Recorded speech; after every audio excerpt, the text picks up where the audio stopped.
So I'm working on the cylinder head today, or generally the engine. Took the cylinder head off yesterday. Various things slowing me down, I guess. The gearbox has come to a bit of a grinding halt because of the issues with the parts I've been sent. I bought a 41mm socket for that crank bolt, but it turns out to be a 42, despite what people say on the internet. So trial and error there, unfortunately. But I've just been cleaning this up, cleaning up the ports, and then cleaning all the rust off, taking all the plates off and stuff. And let me see, it's very, very heavy. Let me see if I can lift it up without dropping it. Under there, tidying up the face of the cylinder head. So yeah, I got a lot of mess off of that. It was very coked up. So yeah, it should be great when it's done. I'm not going to take the rocker shaft off. That's going to stay because this, although it's quite old, it's 20 years old. I bought it new at the time. It's a Turner Engineering head, so it hasn't got many miles on it at all. So that should be fine. Right, so just a quick video about how I got the crank shaft nut off. It was a combination of this huge thing. It's very heavy, very big. I know you're not supposed to use that, but I bought a 41mm bit for that. It turned out to be a 42mm, so I'm not buying another one. So what I did was I got this idea off the internet as well. I put the flywheel back on, flywheel housing back on, and sort of used this spanner to lock the flywheel like that, because otherwise if you just put the nut on and start turning, it turns the engine over. So that worked very well. So it's worth, when you're taking all these bolts out of the timing case, and anywhere really, I've done it with the push rods and so on, it's worth making a little template of that section like that, just a crude drawing, but it just shows you which of the bolts go where. So that is my representation of that. As I said, I've also done it for the cylinder head, which is now painted. I decided to do it in black because the original Turner Engineering one was black. The car would have originally had a duck egg blue, but well, I had some black. I've also got the blue, but it doesn't look that much of it, so I've just gone for the black, and I think it looks fine. It looked quite cool. And that there is how I've done the push rods and all the cylinder head bolts. It looks a bit of a mess, but actually it's quite orderly. As does my entire workshop actually, but I know where everything is. So yeah, it's going quite well today. The engine's coming apart quite nicely. So hopefully we'll be able to paint it. So this is quite interesting, having just taken the timing cover off. There's a Jesus. There's I've just seen it here. Look, that's the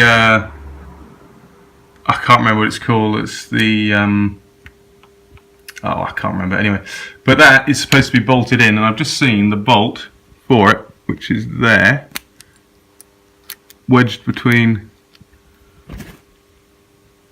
It's broken by the looks of it. The housing is, and that has been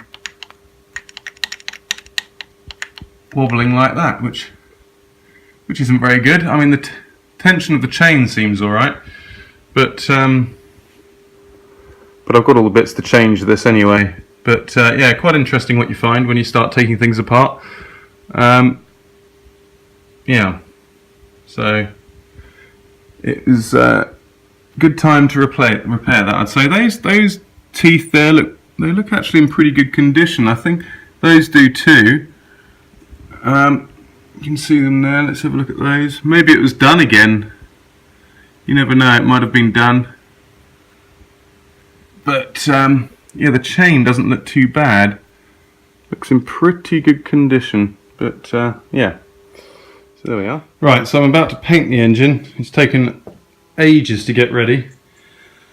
I've moved it back on its stand, which makes it easier to get to. I've taken the sump off, taken the timing chain cover off, taken all of the bits off. I've also drained it. This This tap here is quite a cool thing.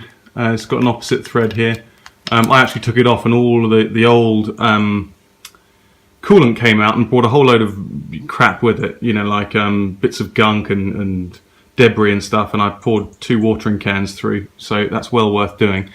I could have carried on, it was still coming out dark when I stopped, but it just, you know, had to get on. So yeah, I'm gonna paint the engine now.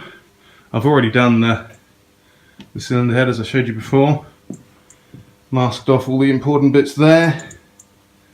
Got the timing cover outside, which I'll bring in a minute. It's starting to 6 o'clock, so it's starting to get dark out there.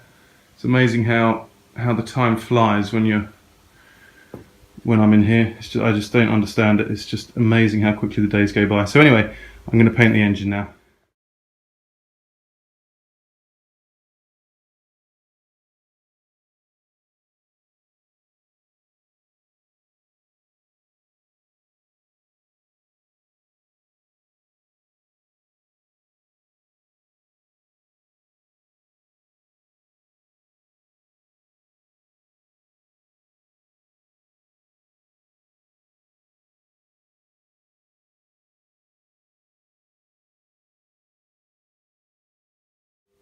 Okay, so this is how far I've got today, and I'm going to leave it there. It's really late and I've got to tidy up and take all the tools home, so I've put the old spark plugs back in.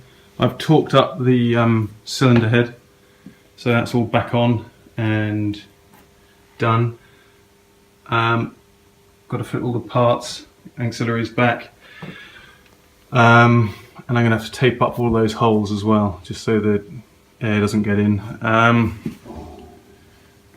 Yeah, it's going to remain open here, but I don't see that being a big deal. Underneath, unfortunately, is going to remain open, which I'm not too happy about, but can't really do much about it at the moment because I'm just not that far on. So yeah, rocker cover is on, but not cleaned, but at least it keeps the dust off the rocker shaft. Anyway.